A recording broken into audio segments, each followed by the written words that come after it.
Welcome back to the channel, and this should be a simple and quick video, I'm hoping.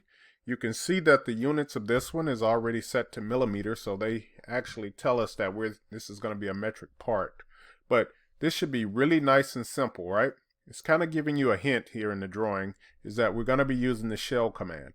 The other stuff is what we have to figure out how to create, all right? So let's go ahead, and we're going to be doing this in Inventor, by the way. So let's go ahead and jump over to Inventor and get started.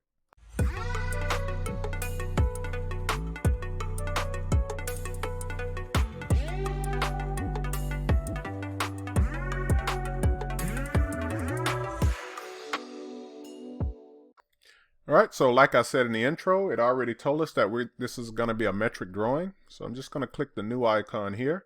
When the dialog box appears, remember that I'm in the English US and I'm using metric, standard millimeter IPT. So I'm just going to double click on this icon here, and then that should give it a second for Inventor to load up. And while it's doing this, like I always like to say, please go ahead and hit that like or subscribe button and leave me a comment below. If you or if there's something that I miss, I know when I go back through some of these videos, I do misspeak on some things, and I do apologize for that. But what we're going to need here is we're going to have to create a couple of planes, right? But we're going to start off by using the Start 2D Sketch, and I'm going to create this here at the bottom, and I'm going to work my way up for this two-way branch. I'm just going to select the XZ plane here. For some strange reason, and it does depend on where you select on that plane at, if the word top here is going to be rotated this way or in some other way. If I go back and I select this again, and it brings open this dialog box, right? Or sorry, these views, I can go ahead and select on the top one here and get it rotated to the right orientation, and then I can go ahead and click the XZ, and then that's another way where you can keep it where it's oriented correctly. All right, the next thing I'm going to do is go ahead and place a circle right here.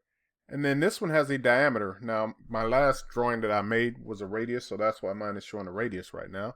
But I'm just going to do a right click, and then I'm going to tell it diameter. And then I'll type in the diameter of here, which is going to be 340. All right, this is going to be all I need. So I'm just going to go ahead and go to Finish Sketch. Let's go ahead and take a look at this in an isometric view. So I'm just going to select back on the top. Select the front. There we go. And then I can get away with the isometric here on the corner. All right. So here's my first plane here. And I'm going to show that plane. So over here in my origin, I'm going to come down and I'm going to find the XZ plane. Just going to do a right click on that. And I'm just going to turn the visibility on. Next, I need to go ahead and create another plane above it, right? So I need to create some kind of plane going above this thing, and the distance between that is 315. So I'm just going to use the generic plane here. We can also use one that's underneath it, which is the offset, but this one kind of incorporates all of these. So I'm just going to use plane. I'm going to left click and hold and drag this going upward. So left click on that edge and hold the button down and drag it up until you see these numbers appear. Then I'll type in 315. Go ahead and hit enter. So now this distance between this distance is 315. Let's go ahead and take a look back at the top view.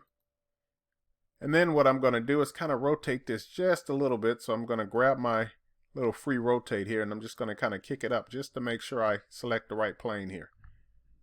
Let's go ahead and start a sketch. And then I'm going to select this plane here, and it should rotate it back right. Next, I need to go ahead and place a circle just somewhere out here, and this circle has a diameter of 170. Okay. Now with all of that information, I need to give it a distance here between it, so I'm just going to give a dimension from that end point to this center point, and this is 225.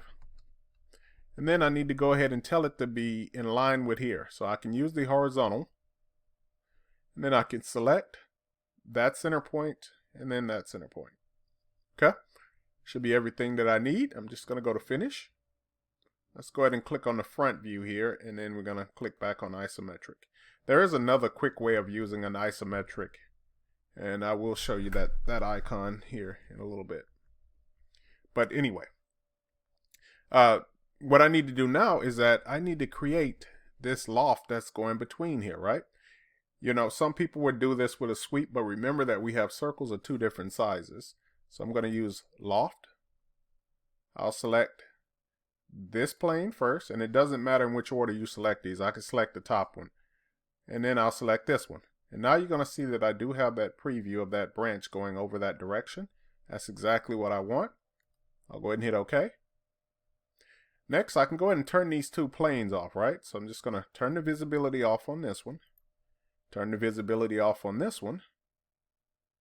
And then I'm going to put a sketch up here at the top. So I'm going to select here. Select the icon with the green plus. Go ahead and project in geometry, which is going to be this face. Go ahead and hit Finish Sketch. Extrude. And then give it a height of 40. Okay. I'm going to do the exact same thing here along the bottom. So I'll select here on the icon.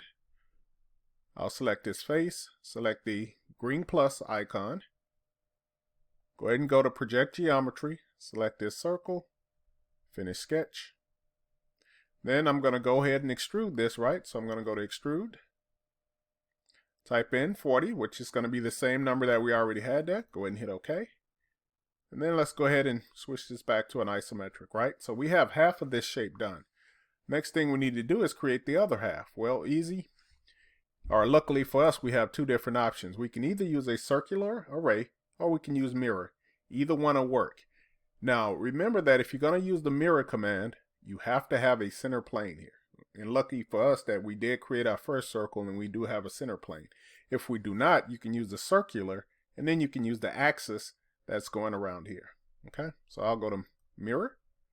Now it's going to ask me to, hey, go ahead and select what you want to mirror, right? The features. I'm just going to select this loft, this top part, and this bottom part. Select mirror plane. I'll go to that plane that I was telling you about before, and mine is the YZ plane. You're going to see that it will show the mirror to that. And once I hit OK, that part is done, right? Last thing I need to do is do a shell on this. So I'll go to shell, give it the distance, which is going to be 2 millimeters. And then I need to remove the face or where the openings are going to be. So I'm going to select here along the top, along this top, and then I'm going to go down to the bottom of this and select that. Once I hit OK, you'll see that this shape is actually completed now, right? So just kind of to recap, we did a loft on this and then we used the mirror command, you know, and some quick extrusions there. But overall, really simple part to create, right? So thank you for watching this video. And I know this is, you know, a quite short one compared to some of the other videos. And I do appreciate you watching, and stay tuned for more videos in the future. Or if, you know, if I missed anything, please feel free to leave me a comment below. All right. So once again, thank you for watching and thank you for tuning in again. Until the next time.